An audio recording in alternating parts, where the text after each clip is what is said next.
What's up, guys? Welcome to your 74th Android tutorial for the Young Buck, also known as the New Boston or Bucky. What we're going to do now is I decided to do a few more graphics ones just because on my channel a lot of people have been wanting to do game stuff and graphics and all that good stuff.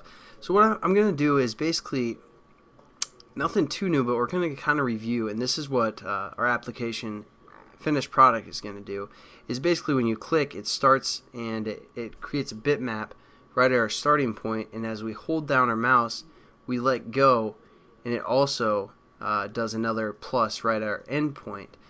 So that can be kind of useful to see how, like, you know, if you're launching this ball, we can get those 2 points and use the velocity to, you know, launch the ball a certain speed over time. So that's essentially what we're gonna get to. Yeah, I just wanted to show you guys the end result before we actually get into it. So you guys can kind of follow along. And what we're going to do is we're going to set up some more float variables. SX for starting X point, SY for a starting Y point, and then FX for a finishing X point, and FY for our finishing Y point. And again, all we're going to do is just kind of set those all equal to be 0 right at the beginning, because we're going to kind of use the same layout here. So let's do that real quick. Thought that'd be a shortcut, but it really wasn't that much of a shortcut there. So nothing new yet, but basically I want to show you guys what we can do with the motion event, because we did kind of use it, but we didn't really get into too much. So what we're actually going to do now is set up our bitmap first. So let's scroll down to where we set up our first bitmap called test. Let's actually cut that test out of our if loop right here and define it within our onCreate method. So I'm just going to paste that up here. Hit Control V, and you know, we define this bitmap.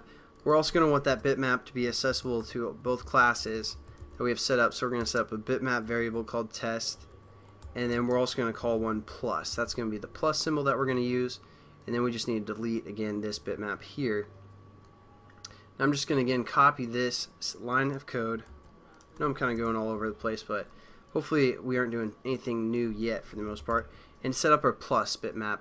All we have to do now is change the resource here to our plus image that we have in our drawable folder. So there we go, we have all our bitmaps and all of our initial points set up. Now let's go back into our onTouch method. And this is where we're going to kind of define, you know, our X and our starting X and our starting Y. But first what we're going to do is we're going to use a switch in case, which again we're familiar with. We're going to get kind of the information from what type of motion event it is. So we're going to say switch, and then we're going to say event, because again that's the motion events that's being passed in. We're going to hit dot get action, and that's going to tell us what kind of action's happening at the current moment, because we have this as true, so it's going to keep looping through for pretty much every moment. And then we just need to do a bracket as well and set up our cases. So we're going to say case, and then we're going to refer to the motion event class, and then we can hit dot, and we have the events that can happen. So down is right when we first click. So what we're going to do within this case, we're going to set up our starting X, our start X, and then it's just going to be again equal to event dot get X. Again, kind of review here, and then also our starting Y, and that's going to be event dot get Y, and there we go. And then all we have to do is say break here, and then we're going to set up our other case, which is going to be the release. So we're going to say motion event dot you know, action up. So type that out, and that's when we're going to let our finger off of the screen, and then we're going to set up our final X, and this is going to be again event dot get X, and FY, our final Y, is going to again be event dot get Y. So there we go. We're going to kind of have these different X and Y values. This one's going to be consistently updating. This one's going to be right when we press down, and this one's going to be right when we press up. So let's just put a break there as well. Now that we have everything set up, we're going to go back within our canvas, and we're going to kind of set up some more of these if statements that we did previously. So I'm going to copy 3 of those, because again we're going to say one is for our starting x if it's not equal to 0, and our starting y is not equal to 0. And then we're also going to do our final y and our final x here. Hopefully this tutorial is not too long, but I mean it's pretty simple. And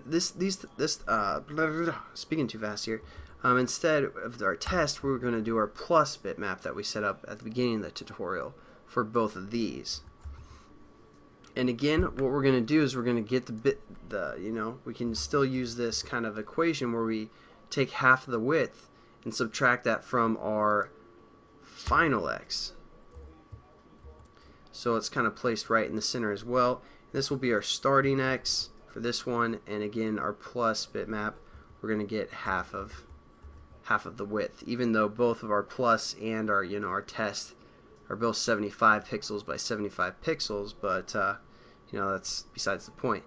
And then again we say starting x and starting y, so we're going to say starting y minus plus half the height as well, and then we're going to do our final y, and again minus half of the plus height.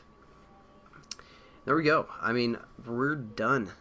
Basically this tutorial mainly just went over the different types of motion actions that we can get. Again, we use the switch case to get the action of what type of event it is. We set up the cases to be either down or up. And then when we save it and hopefully run it, we won't get any errors. It's a pretty quick tutorial, but hopefully you guys are starting to understand the graphics and understand just Java in general if you guys are new to that as well.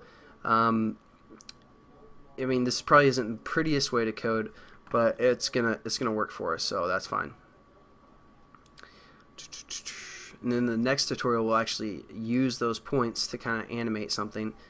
Maybe, I don't know, but see, we get our starting point when we first click. We're still pressed down on the screen, and then when we release up, there's our other plus, which is also right in the center. So hopefully you guys like that tutorial. It's pretty simple, pretty quick, and you guys learn about motion events. I gotta go. Peace.